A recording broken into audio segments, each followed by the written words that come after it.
We're out of beer. Go get some now.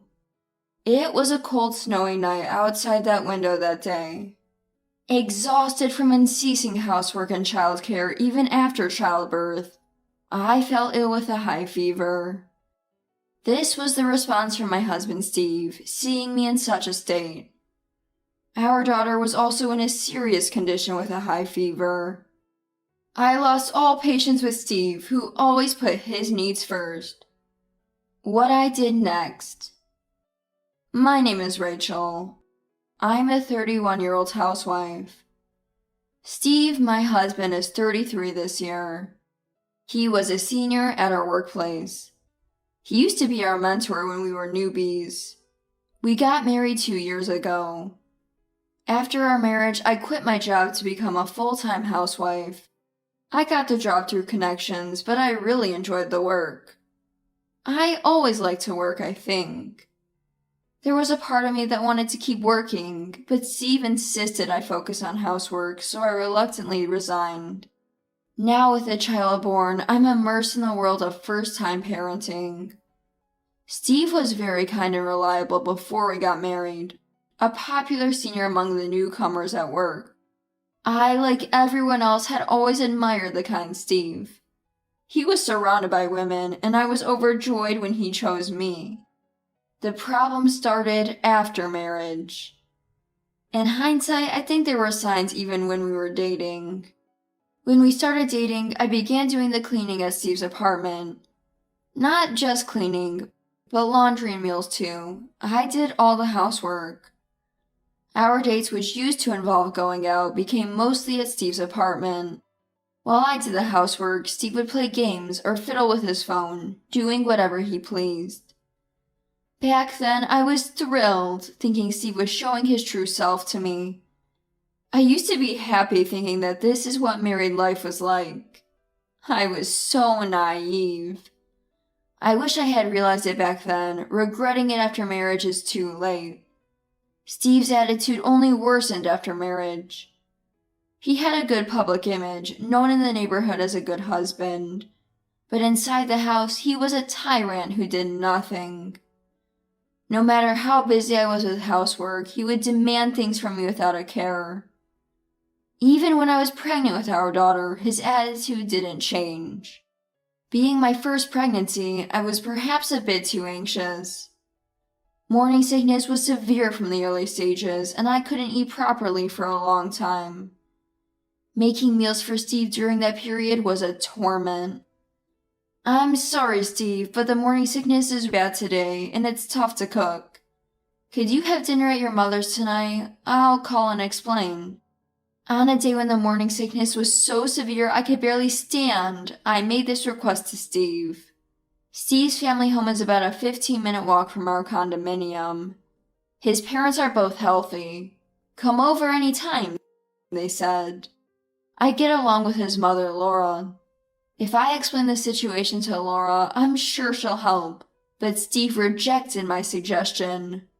What are you trying to get out of? Housework is your job, right? Pregnancy isn't an illness, so suck it up. Don't bother, Mom. Scolded over the phone, I just sat down defeated. He was right in a way. Housework is my responsibility. But I had wanted to work outside too. It was Steve who insisted I focus on housework at home, but his words now seemed too harsh. I was too sad to move from that spot for a while. This happened repeatedly during my pregnancy. Steve would always yell at me, saying pregnancy is not an illness. He even started assigning me tasks I usually wouldn't do, like cleaning windows or taking books to the secondhand bookstore. He didn't care about my physical condition. It seemed he just couldn't stand seeing me rest.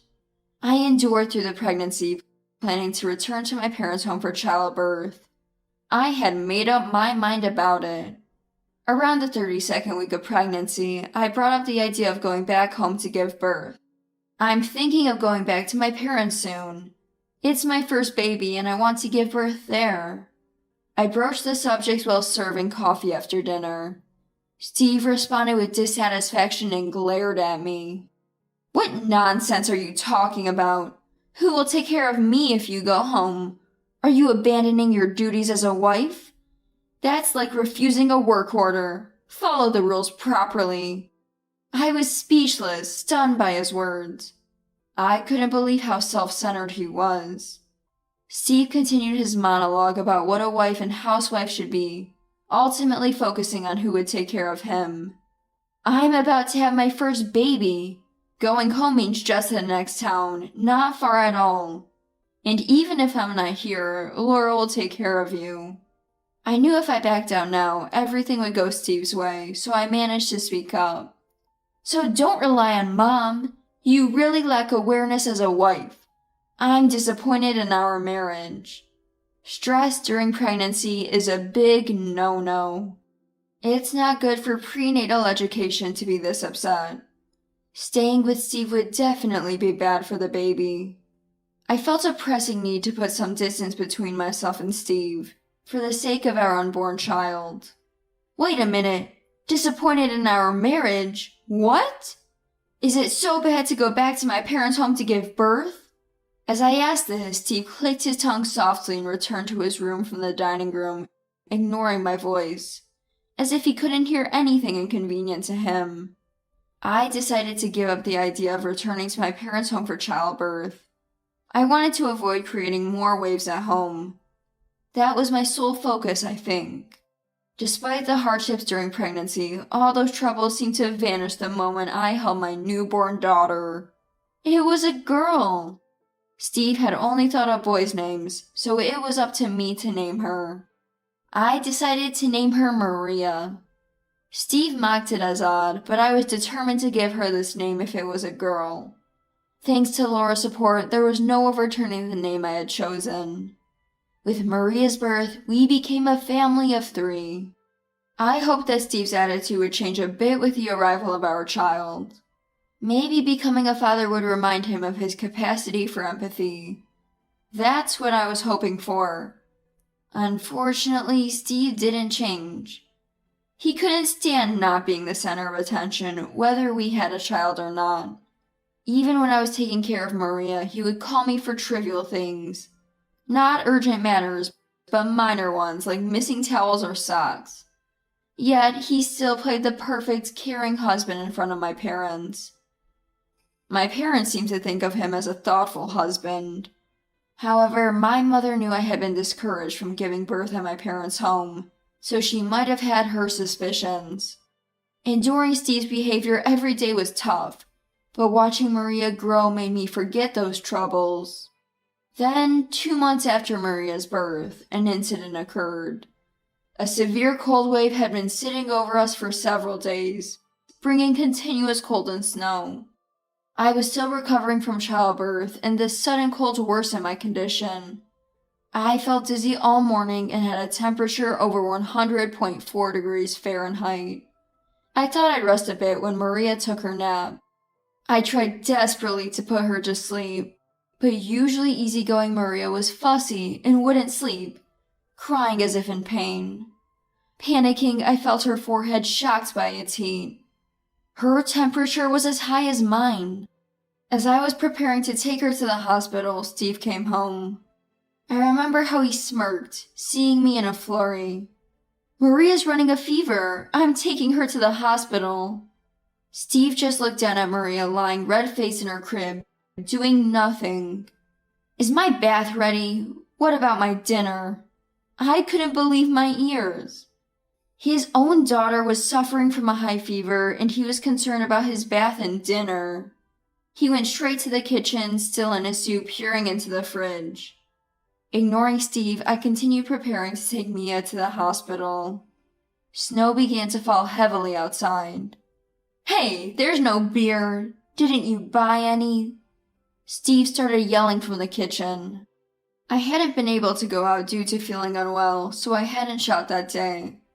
I had also completely forgotten that we were out of beer. Steve gets incredibly grumpy without his beer. It seemed like bad things always come at once. "I'm sorry, it's snowing heavily and I'm not feeling well, so I didn't go shopping today." I explained this to Steve, who was standing grumpily in front of the fridge. "There's no beer. Go get some now." Steve's response indicated he hadn't absorbed a word I said. Pointing to the door, he demanded that I go to the nearby convenience store to buy beer, despite the heavy snow. Both Maria and I had high fevers. Despite such circumstances, he kept laughing. "Hurry up, isn't that a wife's job?" he continued. Seeing Steve's face, something inside me broke. Without a word, I turned my back on Steve to prepare to leave. "I'm going to take a bath first, so make sure you bring back the beer by the time I'm out. If you have a fever, the snow will cool you down." Steve hurled these cruel words at my back as I gathered my things. I'd reached my limit. I wouldn't tolerate this anymore. Irritated by my silence, Steve clicked his tongue and headed to the bathroom. Once I heard the bathroom door close, I quickly put my plan into action. While Steve was in the bath, I left the house with Maria. Steve probably heard the door close from the bathroom and thought I'd gone out to buy beer in the snow. I could hear his triumphant laughter from the bathroom. Unable to forgive that laughter, I sneakily adjusted the water heater panel to make the bath water lukewarm. It was a small act of revenge. 2 hours later, my phone rang with a call from Steve. Taking a deep breath, I answered the call. "Hello?" As I spoke, Steve's yelling voice came through the phone. He seemed to be waiting for his beer after getting out of the bath. "Still not back? You're useless." Steve's demeaning tone was unbearable. I couldn't forgive a man who would send his feverish wife out in heavy snow to buy beer, especially while ignoring our daughter suffering from a high fever. It's unbelievable. I've just arrived at my parents' house. I informed him with as calm a voice as I could muster. Steve paused in shock. "Your parents' house?" When he asked, "Yes, my parents' house," I confirmed. I had left our home while Steve was in the bath. My destination was the pediatric emergency department. Feeling apprehensive alone, I stopped at my husband's parents' house on the way, and they drove me to the hospital. Fortunately, Maria's fever had decreased a bit by the time we arrived, and her condition was stable. However, she had to be hospitalized overnight for observation. Since the hospital didn't allow overnight companions, I left after confirming Maria was asleep. My in-laws offered to drive me home, but I candidly expressed my unwillingness to return. Initially suggesting their home, I insisted on going to my parents as quickly as possible and explained everything to my in-laws. They agreed to drive me to my parents, and that's when Steve's call came through as the car arrived. I've gone back to my parents' house. Maria is hospitalized. You left your husband and went back to your parents without even buying beer? How selfish can a wife be? What would Mom say? You'd be justified being called a failure as a wife. Steve's shouting voice leaking from the phone was heard by my in-laws in the car. Laura frowned and held her head. Steve probably had no idea that someone other than me was listening to his tirade. Unable to bear Steve's harsh words anymore, it was Laura who intervened. "Steve, do you even understand the situation?" She snatched the phone from me and spoke to Steve. He must have been shocked, never expecting his mother to hear him berating his wife. Steve, who had been so loud, fell silent. "Oh, what happened to your earlier bluster? How cruel can you be, making your feverish wife go out in the heavy snow to buy beer? Be ashamed of yourself." Laura scolded Steve fiercely over the phone. "I'll hear the full story from you, so don't go to bed." With that, Laura ended the call. I was stunned by her usually gentle demeanor. Steve always seemed a bit fearful of Laura. Perhaps she was the most intimidating when angry. My in-laws seemed to have understood everything from the conversation they overheard. Laura grasped my hands. "I'm so sorry," and she apologized to me many times. "Laura, you've done nothing wrong." She smiled apologetically at my words, her hands warmly enveloping mine. "I wanted to invite you for coffee, but now I'm going to give Steve a lesson. said my parents-in-law heading back home. My parents were a bit surprised to see me return home so suddenly, but accepted me without question. I remember taking off my shoes at the entrance, and then nothing else. Seeing my mother's face must have relaxed me. The tension I'd been holding snapped. The next morning, I woke up to an unfamiliar ceiling. I had collapsed in my parents' entrance and was taken to the hospital. My mother was reading a book beside my bed, noticing I was awake. "You're okay now," she called a nurse. I had become vulnerable to infection due to exhaustion and stress. I hadn't had a chance to rest properly since before giving birth. I was physically and mentally at my limit. I was nearly diagnosed with pneumonia and couldn't be discharged immediately.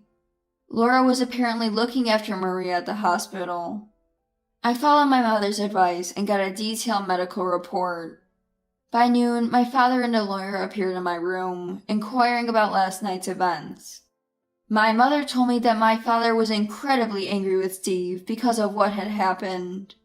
My father, usually quiet and kind, becomes relentless when angered. Unfortunately, Steve had no escape this time. When I was hospitalized, my in-laws came to our house to apologize, but Steve wasn't with them.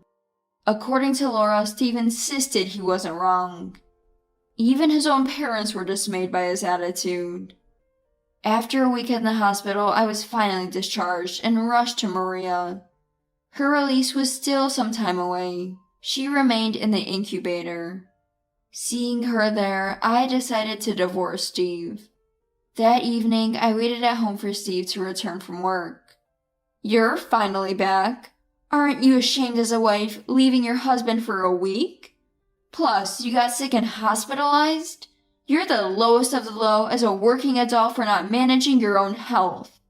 Steve ranted the moment he saw me. I pressed the record button on my phone.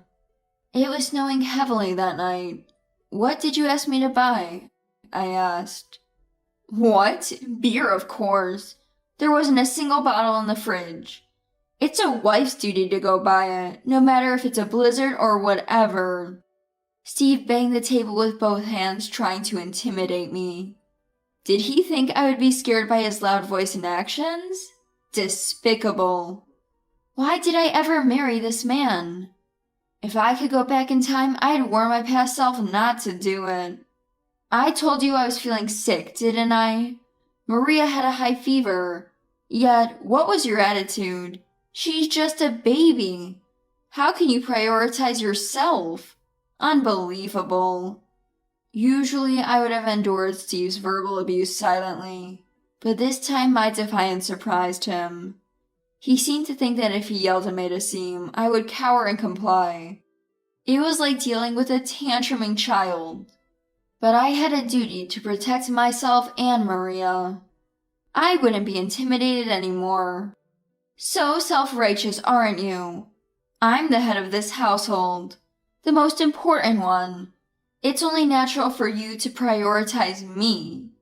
Steve bellowed, his face distorted in rage.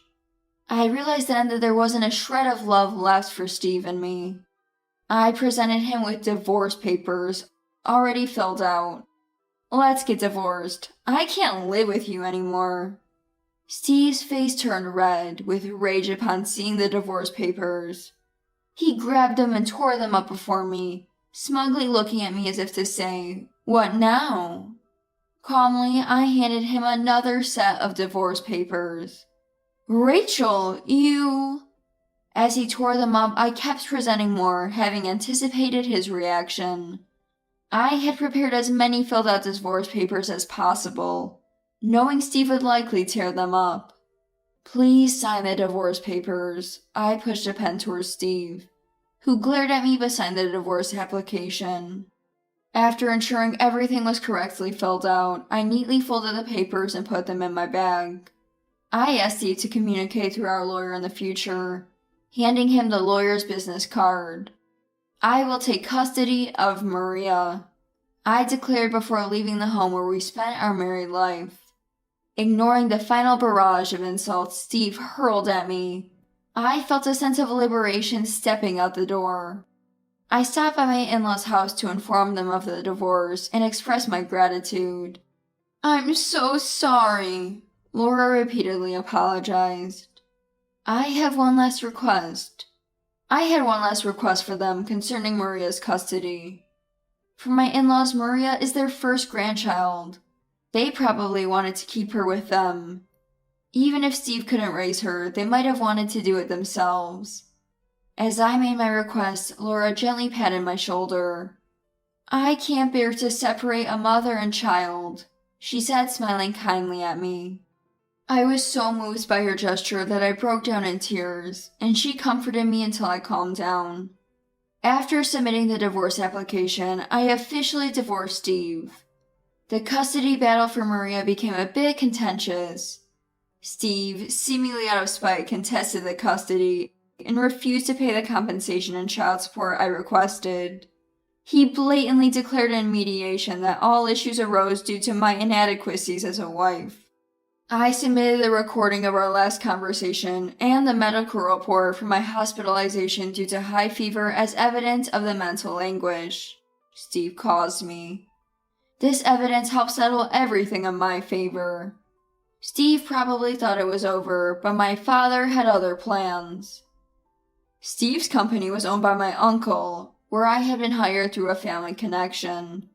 After my father explained everything to my uncle, who had always been fond of me, he was furious about how Steve treated his niece. As a result, Steve was demoted to a warehouse position, a severe blow to his career aspirations.